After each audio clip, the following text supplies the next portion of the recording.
కూడగల చందా పడితే ఇదే కూల్చేస్తున్నా ఇక్కడికి. ఇదే ప్రభుత్వం నిర్లక్ష్యం. ఇప్పుడు నా ఇంటికి తీసుకోమో నా సమాన్ లేదో నన్ను బయట మొత్తం నా రేకులు ఇల్లు అదే కూల్చేస్తున్నాం. ఇక్కడ ఏ ఒక్కరికి వచ్చినా ప్రభుత్వం భావించాలి. గుండె ఆగిపోయి వచ్చినా మందు ఆగి చచ్చిపోయినా ప్రభుత్వం భరించాలి.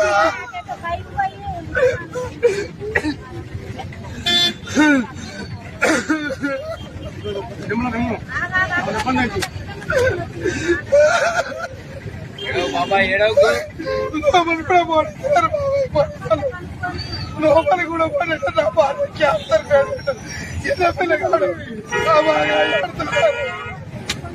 జీవితంలో ఒక తేట లేదు.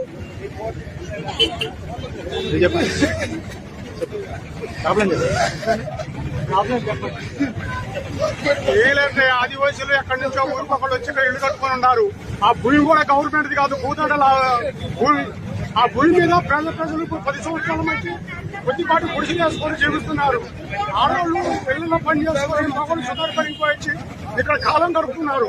ఇది కనీసానికి మంత్రులకి అందరికీ తెలుసు. వాళ్ళు కావాలని ఇప్పుడు ఈ టైంలో ఇళ్లను దిగడానికి వాళ్ళు సిద్ధమయ్యారు. ఇది కరెక్ట్ అయిన పొజిషన్ కాదు. రేపు లేబర్తో వాళ్ళకి పనులు ఉంటాయి. దయచేసి వాళ్ళని లేబర్ సాగించాలని చెప్పి ఈ మంత్రులు కోరుతున్నాం. ఖమ్మం జిల్లా మంత్రులు.